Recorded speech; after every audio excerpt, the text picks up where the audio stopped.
This program features live coverage of an African safari and may include animal kills and carcasses. Viewer discretion is advised.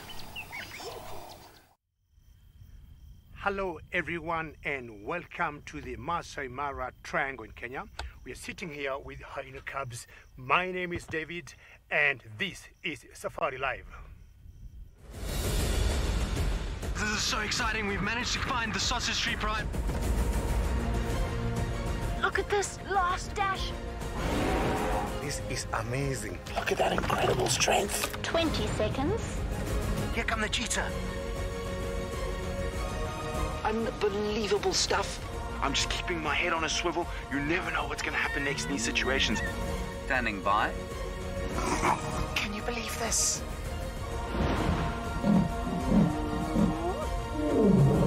Three, two, one. Live. Good evening, everybody, and welcome back to safariLIVE. My name is James Hendry, and it is a huge privilege to have you once again with us here in the western fringes of the Greater Kruger National Park. That's where we find this magnificent little herd of elephants. And also, we have got the Maasai Mara live. You've already seen David with some little hyenas, which is very special indeed. Now, we were here following some wild dogs. We've lost them now. We're hoping they're going to come back into the area, and so that's what our focus is going to be for the next little while. So there is the potential for huge action here, and let's hope it's as action-packed as it was last week.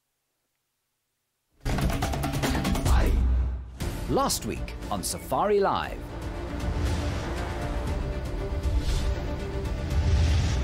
In the Mara, I introduced you to the newest Sausage Tree Pride editions. They are less than a month old. Brent followed the mother of the new cubs on the hunt, and then on the rapid retreat as the brave wildebeest bull fought back.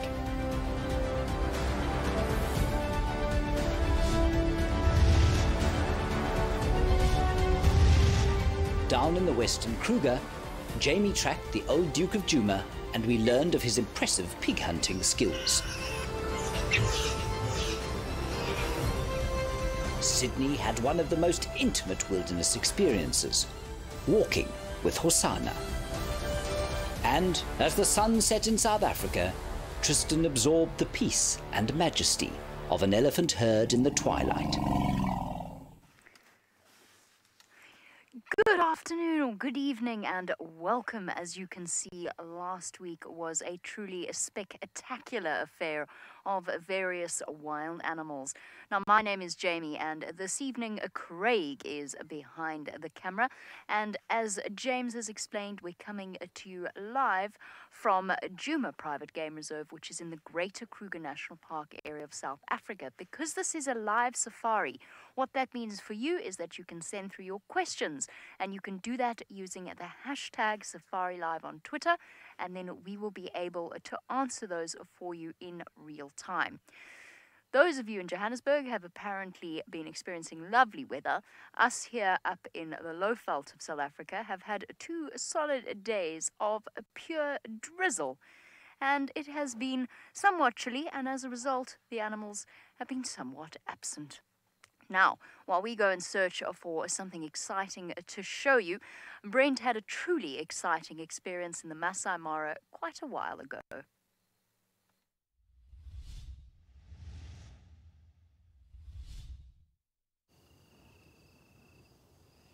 Welcome back to the Maasai Mara. We have Malika and her 2 boys that are stalking up towards an unsuspecting, I think it's an oribi, a tiny little antelope, which is sort of perfect sized prey for a female cheetah.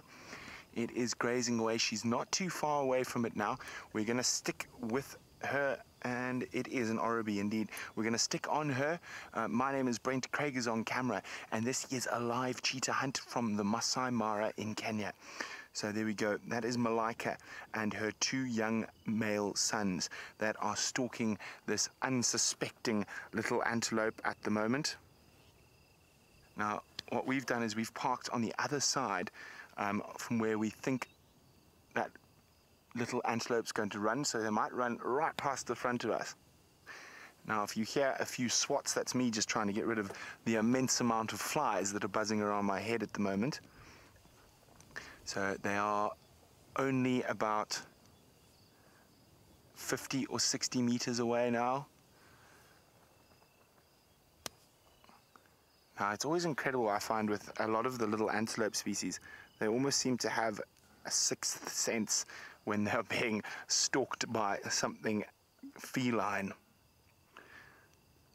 But this one is just so unawares at the moment, happily grazing away while the cheetah are slowly getting closer and closer.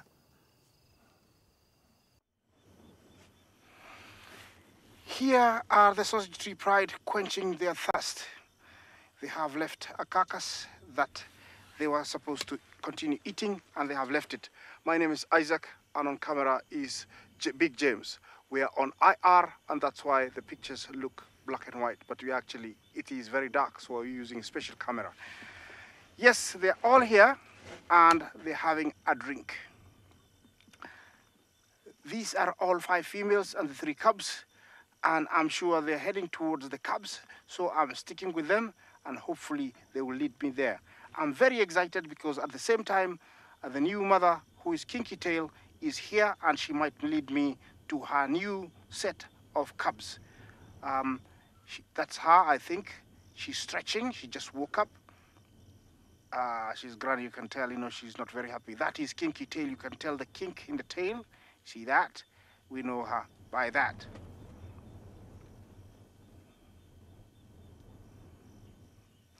Jacqueline, you ask if lions kill cubs because of lack of water. No, they don't. They don't, they will never do that. I've never had a case where they do that. That is Limpy. That is Limpy. And she's always been like that. It's a deformity, but it never stops her from doing her duties. She's got new, you see, she still can jump. She's got 4 cubs that are very, very healthy. And that's one of, actually, Limpy's cubs. Limpy doesn't have, Limpy has got 4 new ones, and her sister's got older cubs, and this is one of them, sorry. Uh-oh, let's see.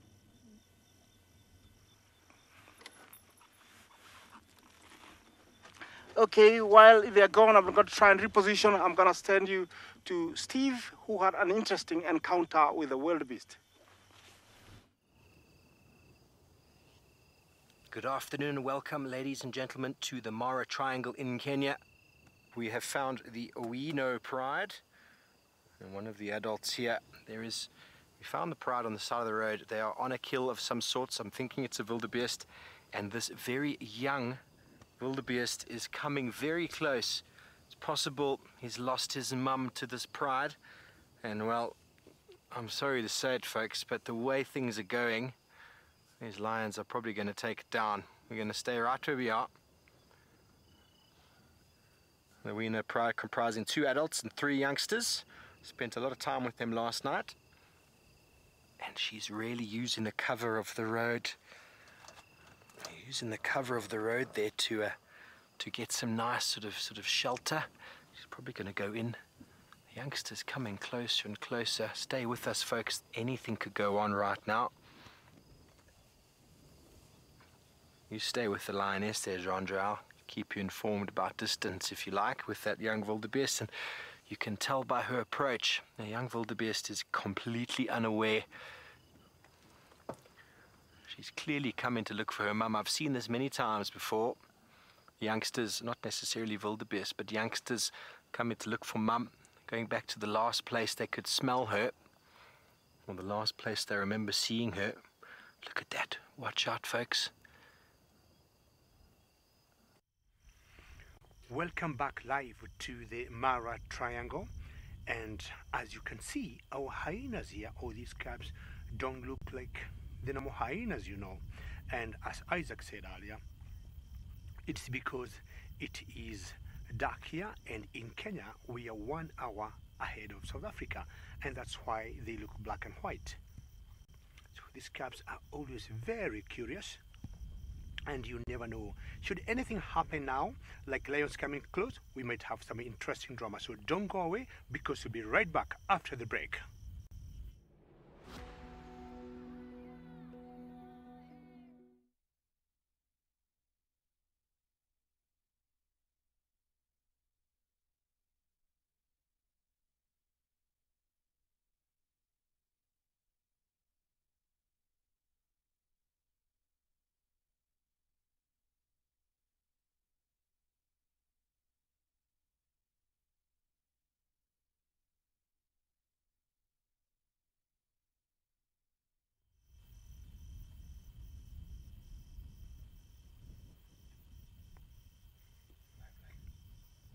One of the advantage, welcome back live, one of the advantage of having an infrared, this is the Olololo clan and not the North clan. This is the Olololo.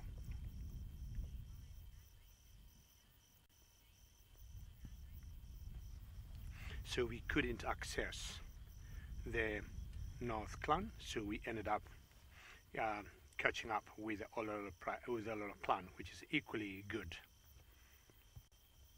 They have more cubs, as I would say, more cubs than the North clan. I've just counted about 10, 15, all spread out to different mothers and lots of barrows around here.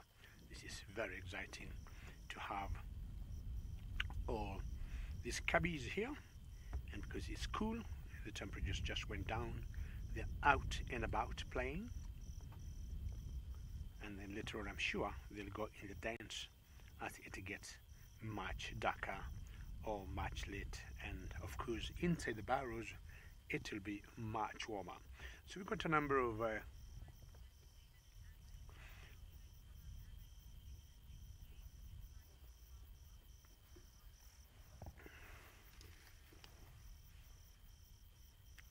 copy. So basically, I was saying earlier, we've got a different number of clans in the Mara, and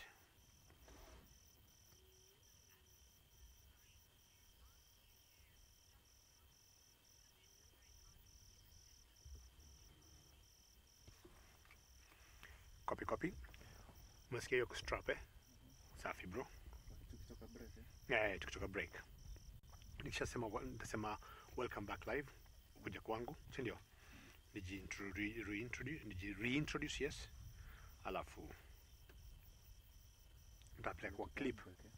It will go and I'll bring you back 20 seconds or 30. So nikisema welcome back live, utakuja kwangu, tuseme jina langu. Alafu nasema watu wauliza majina, manini, maswali.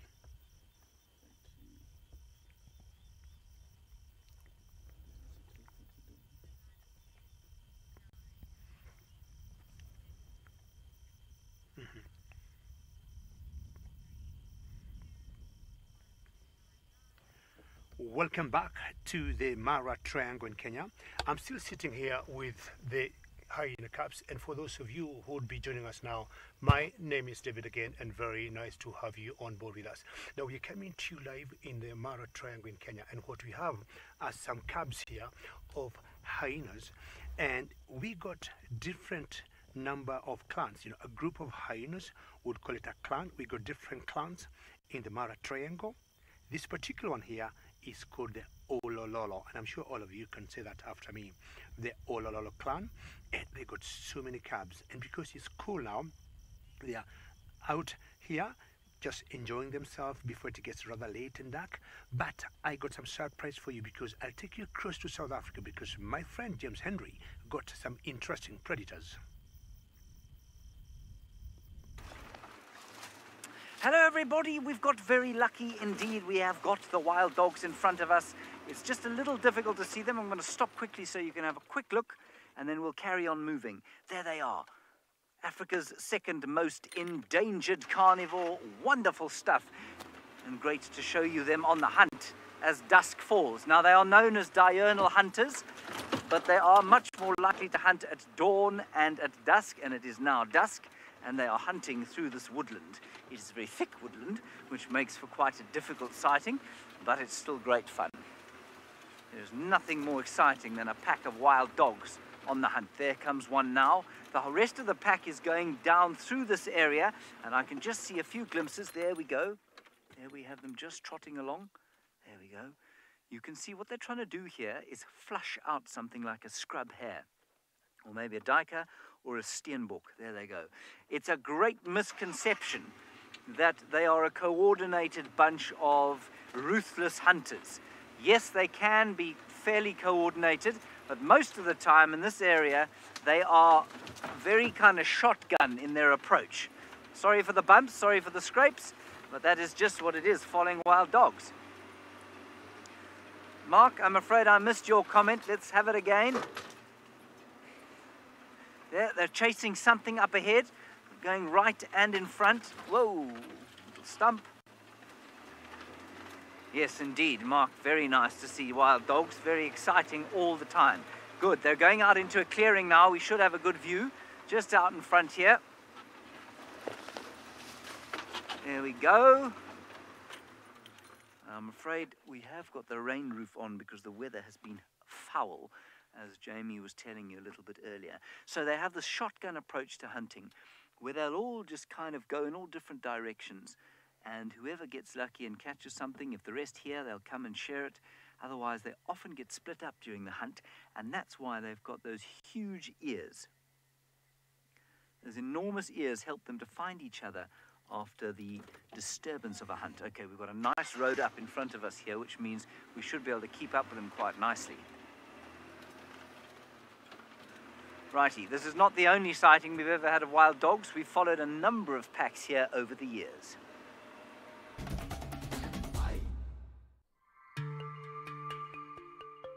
This is the African wild dog. Much like wolves, they live in packs led by an alpha pair. They're confident, voracious hunters. Unlike other predators out here, which avoid humans on foot, wild dogs are weary, but definitely not scared of us. The single-minded adults ignored us here in their quest for prey, while the curious pups sniffed us from just 7 feet away.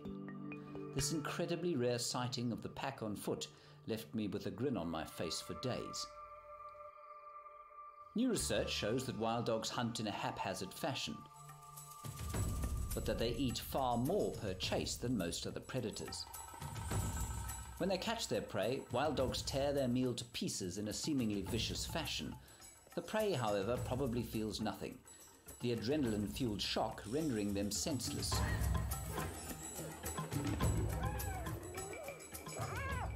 Wild dogs are very defensive. This battered hyena and her clan stole a young kudu the dogs had killed.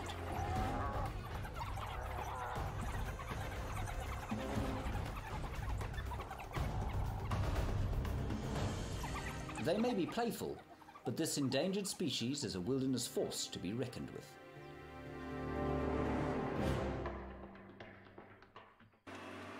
Right, we're back with the dogs. They're on the hunt now. Oh, there we go, on the road, up on a termite mound, straight in front of us, smelling what they can. Wonderful. And they're on that termite mound. They're beautiful stuff. We've got David on camera. He's doing a sterling job as always. He has got 4 compacted vertebrae as a result of our chasing these dogs this afternoon. So sorry about that, David. Now, you saw us on foot there with these dogs, and that you saw right there was probably the best sighting of any animal I've ever had in the wild. It was just so very special to be with these animals on foot and have them react so completely without anger and without fear. Right, everybody, we're going to ask you to give us a 1-word tweet for how hunting with wild dogs makes you feel. Hunting with wild dogs, you can do that using the hashtag safariLIVE on Twitter. You can send us 1 word for how hunting with wild dogs makes you feel. It makes me feel, there are too many words. It makes me feel connected, I suppose, with the wilderness. Right, we'll keep following these animals. Let's go back to the Maasai Mara, back to a little while ago when Brent Leo Smith was following Malika the cheetah.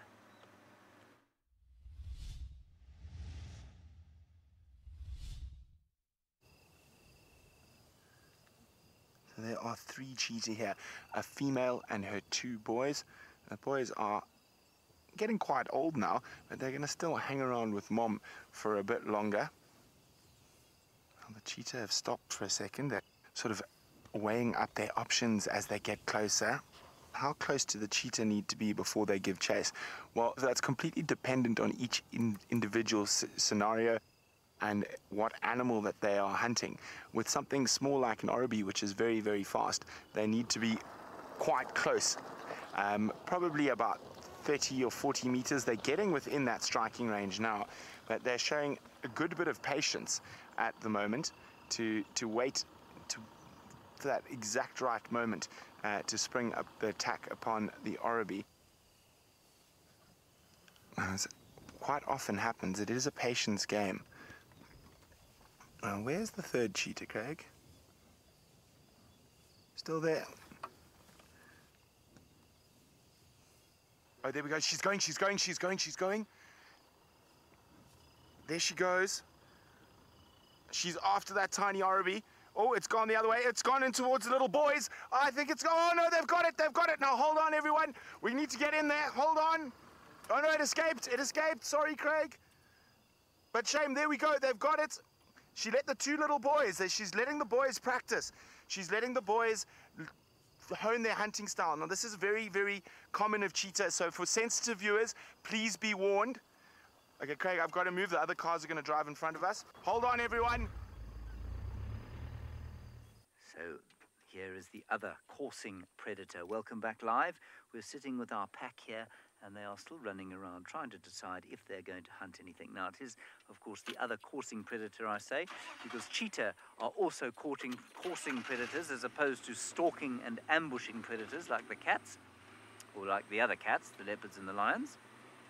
They are chasers rather than stalkers. And thankfully, they're going straight up the road, which is fantastic.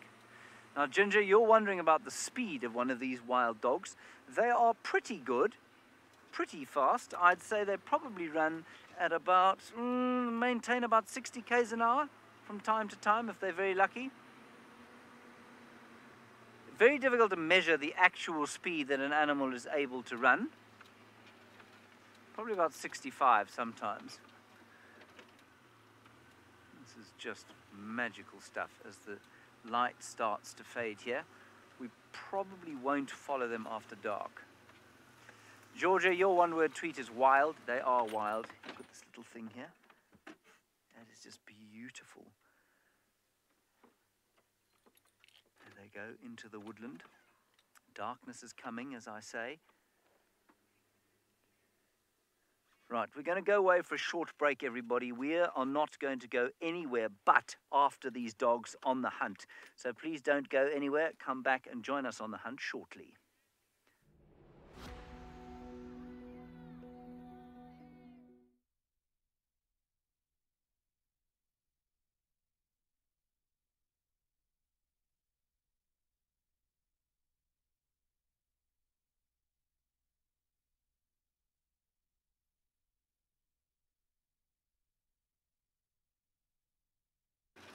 Go for it, yours. Thank you.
wakadbreak.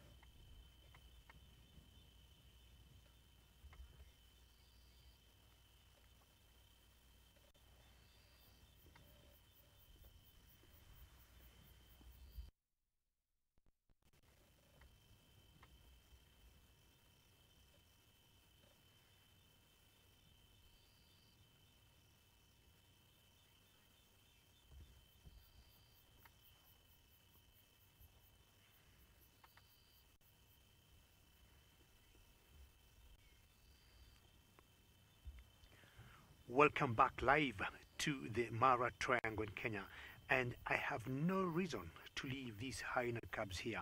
They are so playful, and apparently I cannot tell who is the mother of which cubs because I've counted about 10 cubs.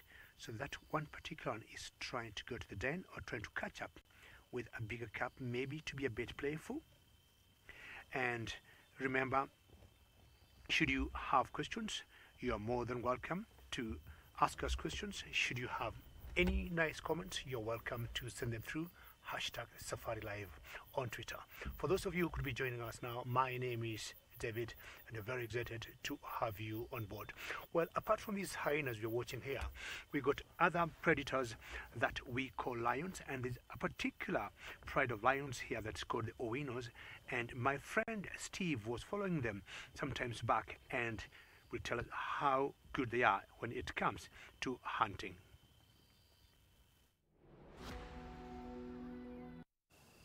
Welcome back. We have a lioness in the bottom left of the screen.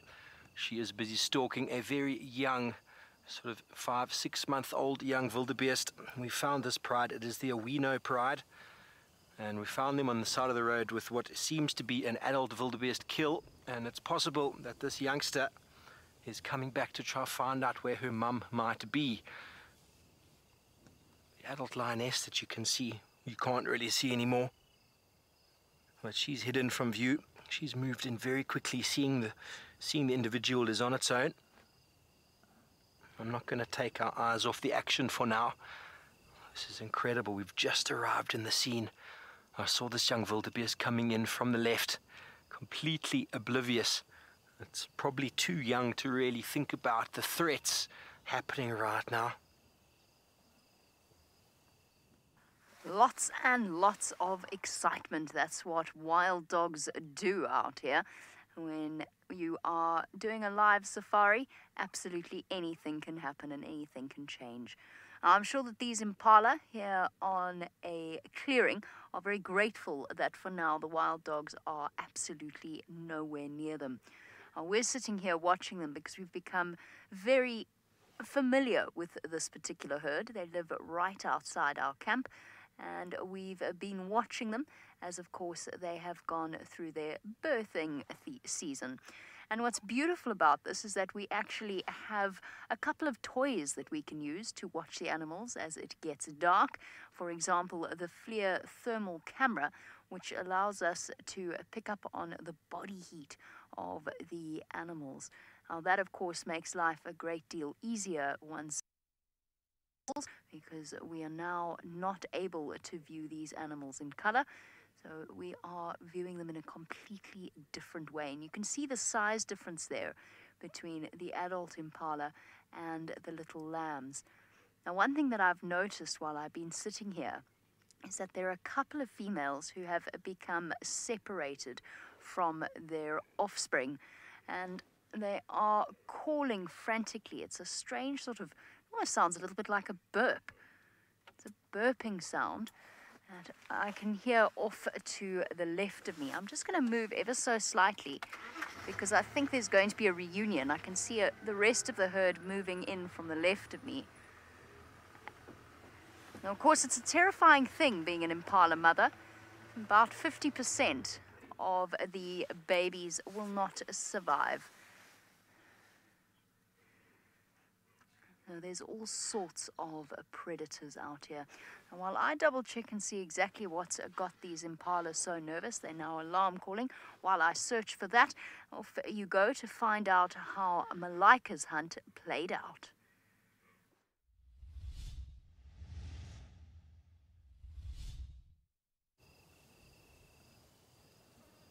Now this can be very, very traumatic. Now this is, as I said, very common cheetah behavior. And this is a female cheetah teaching her 2 young cubs how to kill. I actually think it's a steenbok, not an oribi. Now we do get steenbok in the Mara as well in this area. It's quite difficult to see. As I say, we've been keeping our distance as not to disturb the hunt. Shame that little animal must be terrified. And there the 2 young boys are. Cheetah, oh there we go, off again. Shame, there's some quite heart-wrenching noises coming out of the little antelope.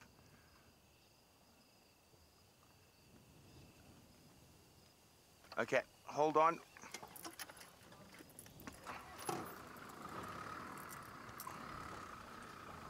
Hold on, everyone, hold on.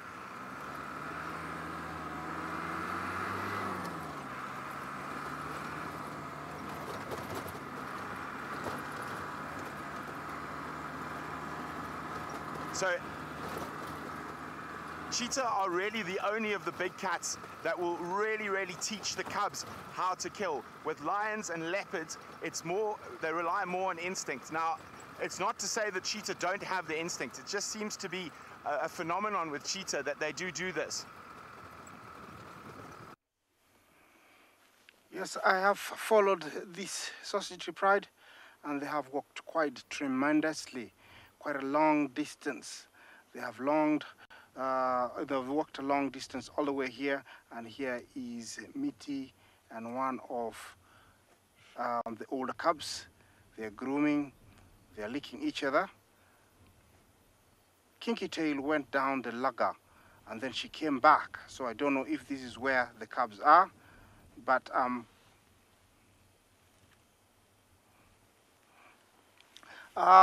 is it normal for female lionesses to go out of carcass? Megan, you ask? It is not normal, but something has forced them to leave this carcass. I don't know why, but they left the carcass. I think it was became too tough, or they were too full and didn't see much use of eating it. I think the male is going to utilize it, and actually right now maybe he's back there already.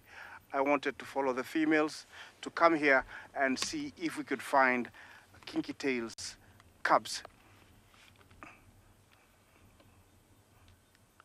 Yes, while I do this, I will share something that happened a few weeks back, where these great girls did something.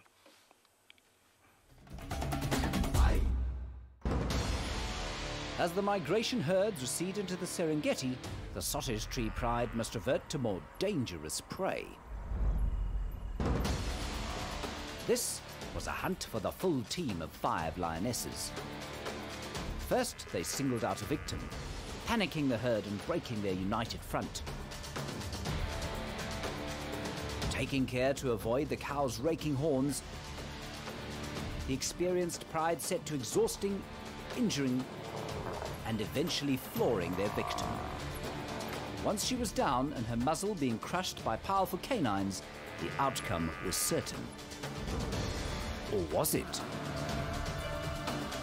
Sometimes buffalo find it in themselves to fight back, rescue their own.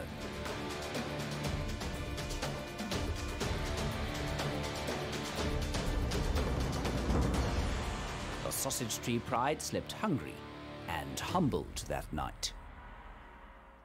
Hello everybody, welcome back again.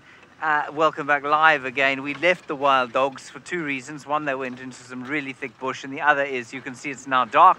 We're in infrared, and it just meant that we were going to disturb their hunt, unfortunately, and we don't want to do that. We don't want to follow them at night with spotlights, and so we've left them, but we are hoping to try and show you a leopard that was on a kill around here a little while earlier. Now, this is a leopard called Guchava. Her name means afraid. She isn't very afraid, so I'm not sure why she has that name. But her mother is Thandi, who you have all met. And Thandi has another daughter at the moment called Tlalamba. This was her daughter from 2 litters previously. And Guchava has just had 2 little cubs. We haven't met them yet. So I'm hoping we might be very, very lucky. So what we're going to do is drive around the corner here. We know that she does have a kill in a tree. We checked it 4 times earlier today. She had left it, and my hope, my fervent wish, is that she has gone off and left her kill in order that she might bring her youngsters back towards it, which would be very, very special indeed. So we're going to drive down through here, see if we can re-find Guchava the leopard and maybe her little cubs. So don't go anywhere at all.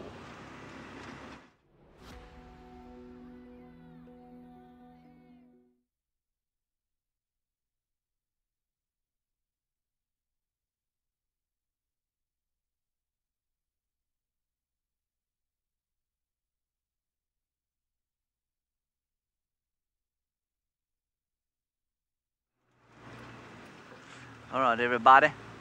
So, as I said, we're going to try and find Guchava. Those dogs gave us the slip, but it is dark now, so that's no problem.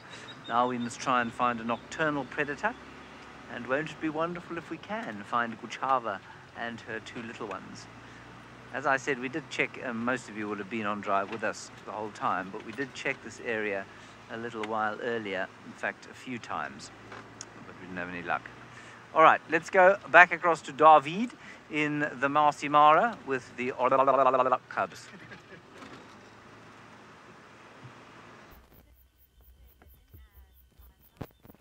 Well, we have got one of the cubs that has come very close to the cow, and this is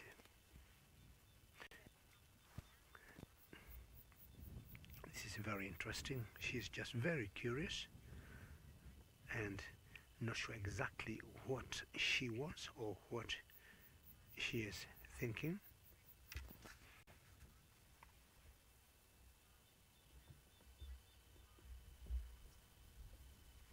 Copy, copy.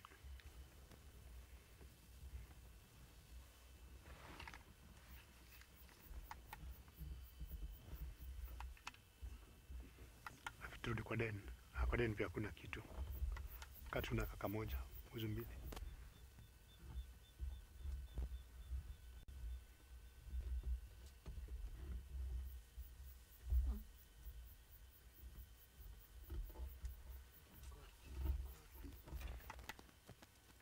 Kwa den unaje kwa den?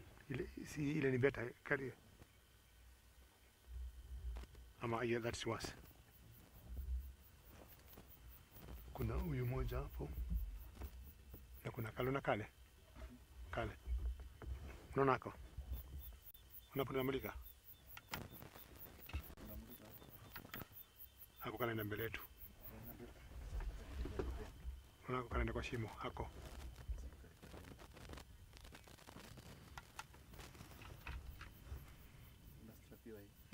Hata tu nitakwambia anakuja kwangu in 1 second. Welcome back live, and I am not going anywhere. The only thing I did was to reposition the car to see these beautiful cubs differently. And again, for those of you who could be joining us now, my name is David, and we are coming to you live from the Mara Triangle in Kenya. Now, these cubs here are very playful, and I'm not sure where their mothers are. We need to go back to see those cubs again. But chances are their mothers could have gone out looking or sourcing for food for them. And the other day, we'll show you how my friend saw some hyenas going out hunting as they learn how to hunt.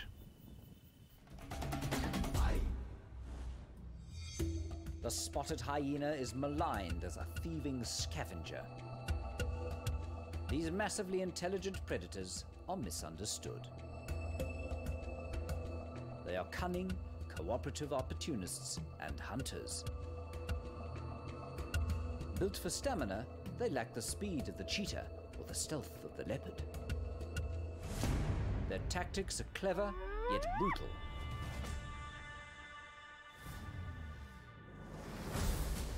Panicking the herds to single out and exhaust the young, sick, and lame. It's a highly effective, energy-efficient, and low-risk strategy.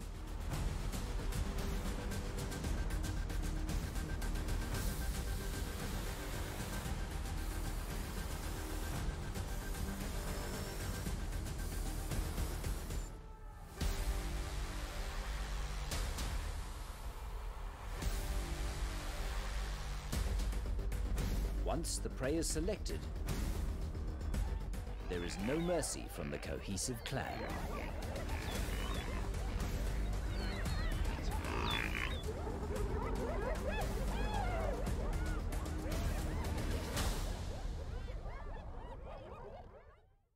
Our hyenas in the Maasai Mara are fearsome hunters. Our Juma clan here in the Greater Kruger are fearsome hunters as well.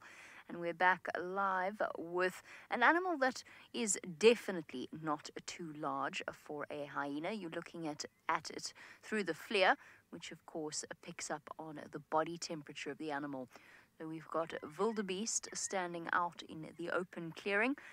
Earlier on, I mentioned that the impala were alarm calling, and that it was purely, as far as I can tell, because they're just a little bit panicky after 2 days of windy, wet weather, which the predators absolutely revel in, particularly as it happens, a hyena. So hyena actually run after animals during the rain, and they wait for them to fall over. Now, for those of you that have been watching for the past few weeks, you might remember this wildebeest herd, and you can see how the two babies are doing. This wildebeest herd has done really, really well. It was not a good birthing season. It was just far too dry, and there was very little food around. So they only had 2 healthy babies. But so far, they've managed to keep the 2 little ones alive, which is no small feat out here, where predators abound, as of course Steve's poor little wildebeest experienced for itself.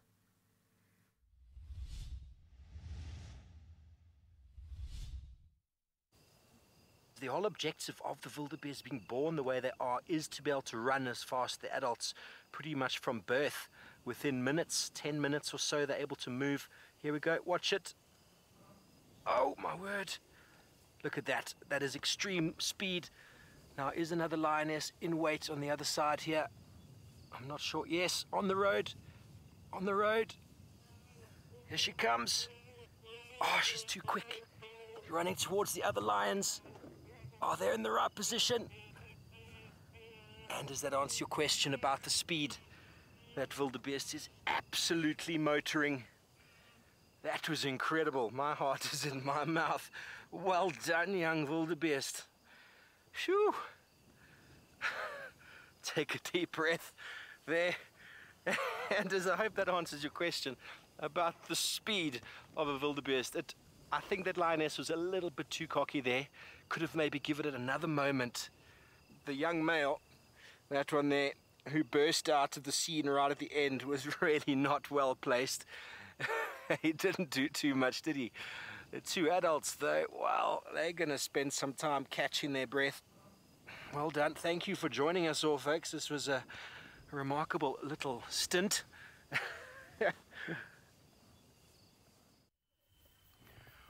Welcome back live, and surely how crazy or how lucky was that wildebeest that it survived those lions, and I'm sure it had a day or it lived to tell a story how it survived those lions. Now I'm trying to compare the success of lions hunting and hyenas hunting, like these cubs you have here, as much as they're still pretty young. To me, I think the hyenas are more successful, or they're better hunters than lions. They plan better, and when it comes to running, they can run much longer distances than the lions. Clay, that's a very good question, and you would like to know how long do hyena cubs live with the families.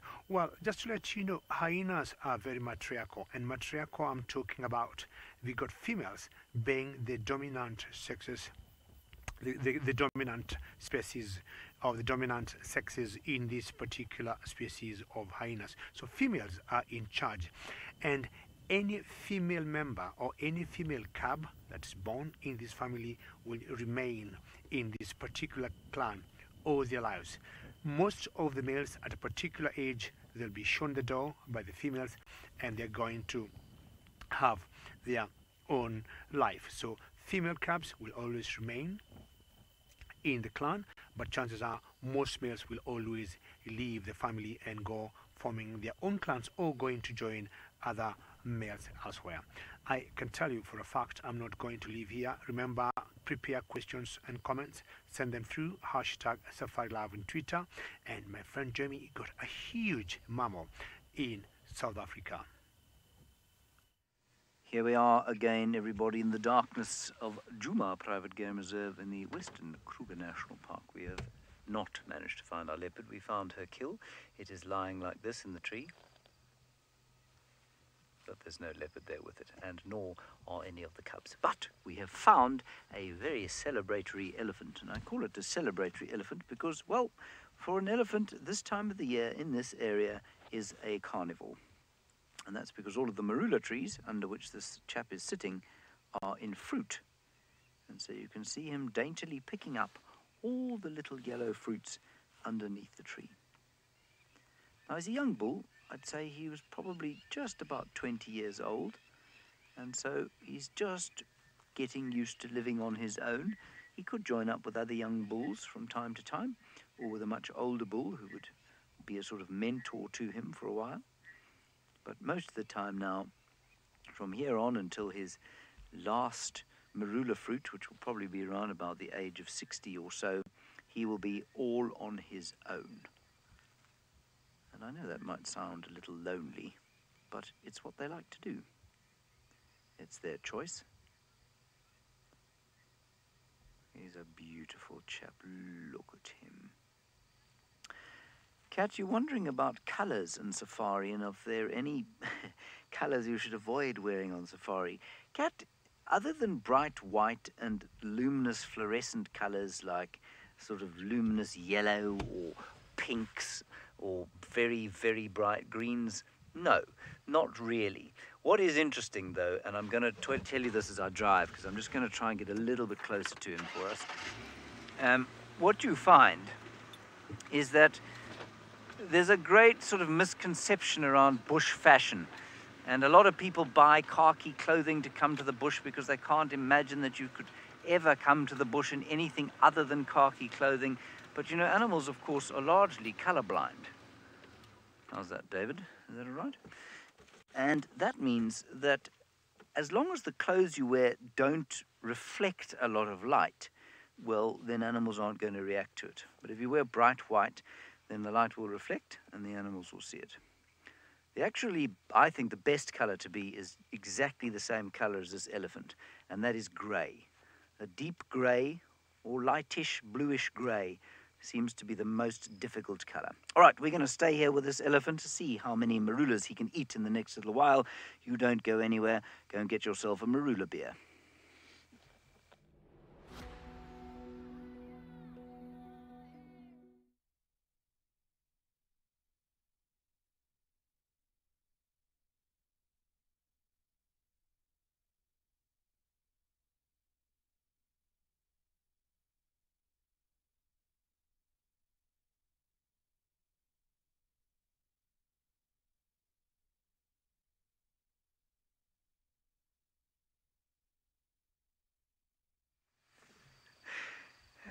Hello everybody.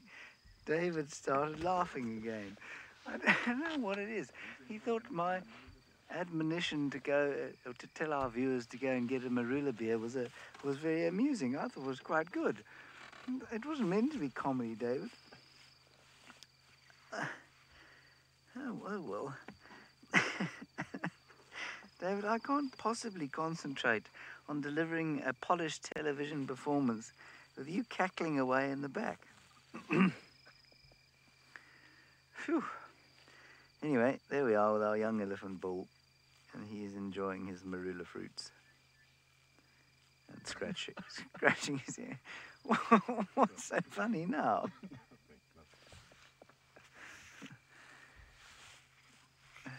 David has had a couple of laughing fits this week. It's been a little bit awkward. I had to tell the school kids the other day that he had tuberculosis.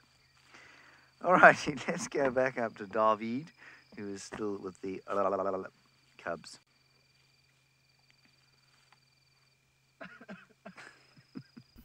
Copy. Sasa tena imepotea sauti.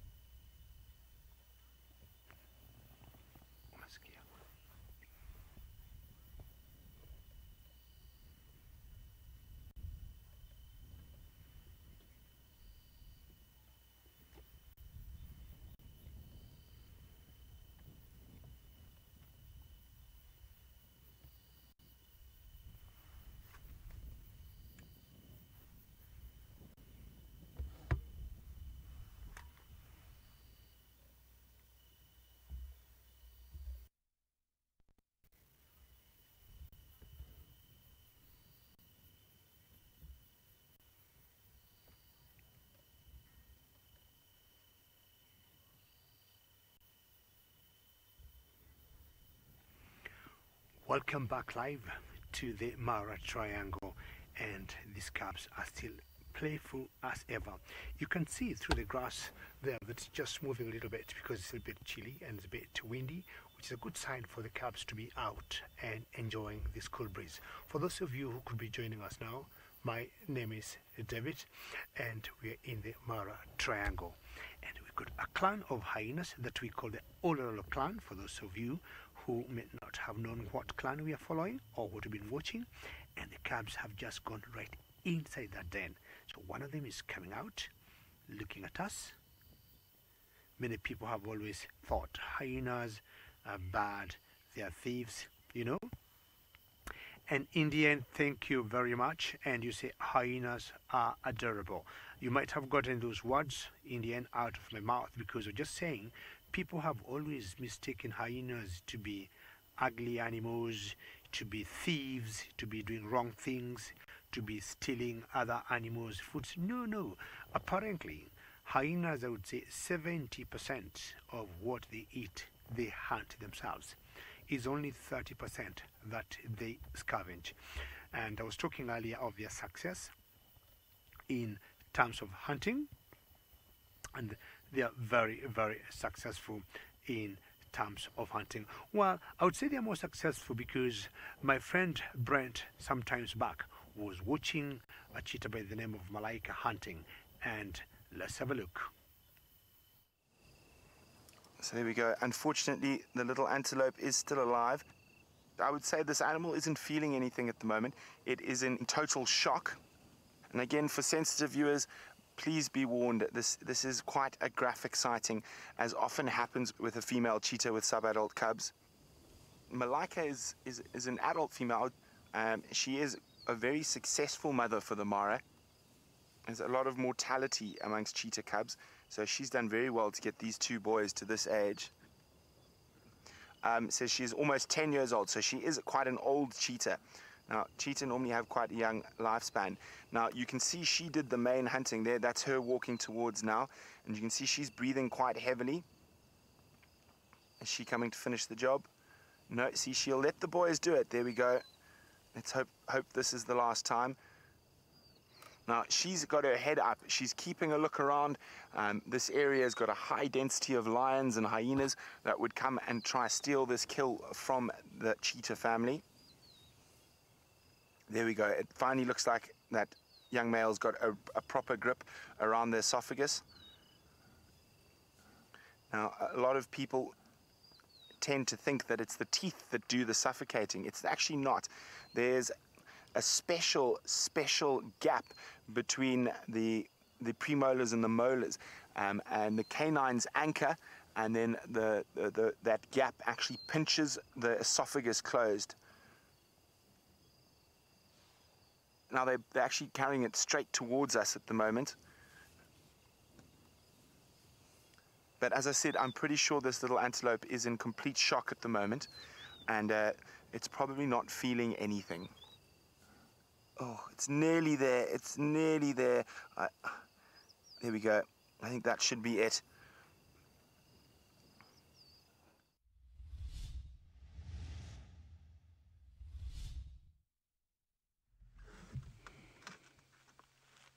Welcome back live, everybody. Here we are with our little elephant bull. Please excuse the odd pole that appears every so often in the picture, just because we have got our rain roofs on in anticipation of rain. As I said, the weather has been utterly foul for most of the week.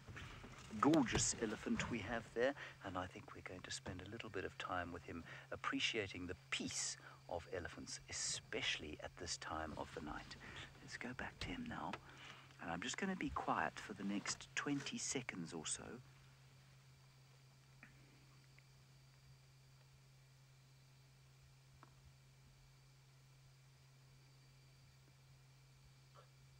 Try and hear his trunk moving on the ground. You might just hear his teeth crunching on a fruit. Goes. Making almost no noise whatsoever, despite the fact that he probably weighs in the region of 3.5 tons. Sorry about that pole. Let's move. Let's follow him a little bit. I think he's probably just going off to the next tree.